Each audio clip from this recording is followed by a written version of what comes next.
రాజకీయాల్లో ఖుద్కుషి ఉంటుంది తప్ప బస్ హత్యలు ఉండవు.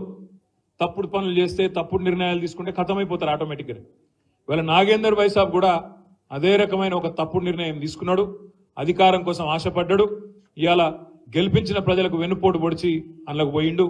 తప్పకుండా ఖైరతాబాద్ ప్రజలే బ్రహ్మాండమైన మెజారిటీని పద్మారావు గారికి ఇచ్చి ఆయన తీసుకున్న నిర్ణయం తప్పు అని తీర్పు ఇస్తారన్న విశ్వాసం సంపూర్ణంగా నాకుంది.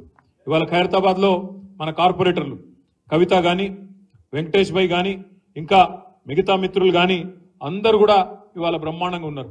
సరే, ఒకరో ఇద్దరో అటు ఇటు కావచ్చు, దానికి మనం టెన్షన్ పడవలసిన అవసరం లేదు, ఆగం కావాల్సిన అవసరం లేదు.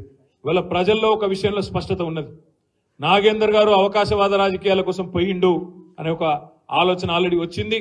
ఆనాడు ఆసిఫ్ నగర్ లో ఏదైతే జరిగిందో, ఆనాడు టీడీపీ టికెట్ మీద గెలిచి మళ్ళీ కాంగ్రెస్ అధికారంలోకి రాగానే తెల్లారెట్లయితే అందులో గోంగనే పోటీ చేస్తే ఓడిపోయిండో, ఈసారి కూడా మళ్ళీ అదే జరుగుతుంది, తప్పకుండా జరిగి తీరుతుందనే మాట కూడా నేను మీకు విజ్ఞప్తి చేస్తా ఉన్నా. ఇంకొక మాట కూడా నేను చెప్తా ఉన్నా. పెద్దలు చెప్తారు, రెండు పడవల ప్రయాణం ఎప్పుడు మంచిది కాదు, ఎటుంటే గట్టే ఉండాలి. కష్టమైన నష్టమైన ఒక సంస్థ ఎంచుకున్నప్పుడు దానిలోనే గట్టిగా నిలబడాలి. ఇవాళ ఆయన అక్కడో కన్ను ఇక్కడో కన్ను ఇక్కడో కాలు అక్కడో కాలేస్తే అదేదో చెప్తారు దోబికా కుత్తా అన్నట్టు అవుతుంది పరిస్థితి, ఎటు కాకుండా అవుతాడు. ఆల్రెడీ ఇంకొక మాట, మనం స్పీకర్కి ఇప్పటికే కంప్లైంట్ ఇచ్చినాం, స్పీకర్ గారి దగ్గర పోయినాం, ఈయనను వెంటనే అనర్హుడుగా ప్రకటించాలని చెప్తున్నాం. అందుకే నేను మిమ్మల్ని కోరేది, కాంగ్రెస్ పార్టీ ఇవాళ వాళ్ళు తీసుకున్న నిర్ణయంతో పార్లమెంట్ అభ్యర్థిగా దానం నాగేందర్ ను కాంగ్రెస్ అభ్యర్థిగా ప్రకటించడంతోనే స్పీకర్ గారు వెంటనే నిర్ణయం తీసుకోవాలి, అనర్హుడుగా ప్రకటించాలని చెప్పి కూడా ఈ వేదిక ద్వారా నేను డిమాండ్ చేస్తున్నా.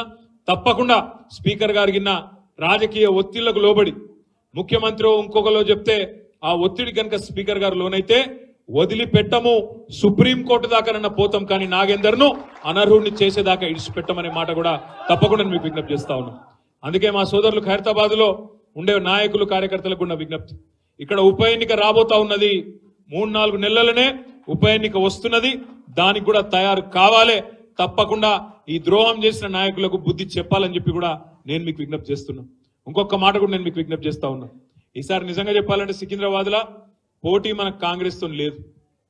కాంగ్రెస్ అనేది లేనే లేదు. 3వ స్థానమో ఇంకెవడనో వస్తే 4వ స్థానం పోయినా ఆశ్చర్యం లేదు. ఎందుకంటే ఇక్కడ కాంగ్రెస్ ను సీరియస్ గా చూస్తలేరు, నాగేందర్ అంతకంటే సీరియస్ గా ఎవరు తీసుకుంటలేరు. మొన్న ఆయన తీసుకున్న నిర్ణయంతోనే ఆయన మొత్తం పాతాలని పడిపోయిండు, ప్రజలు కూడా సీరియస్ గా తీసుకుంటలేరు. ఎవరైనా పోయి ఓటు అడిగితే కూడా గీన కోటేస్తే మన కాడికి వచ్చింది పరిస్థితి.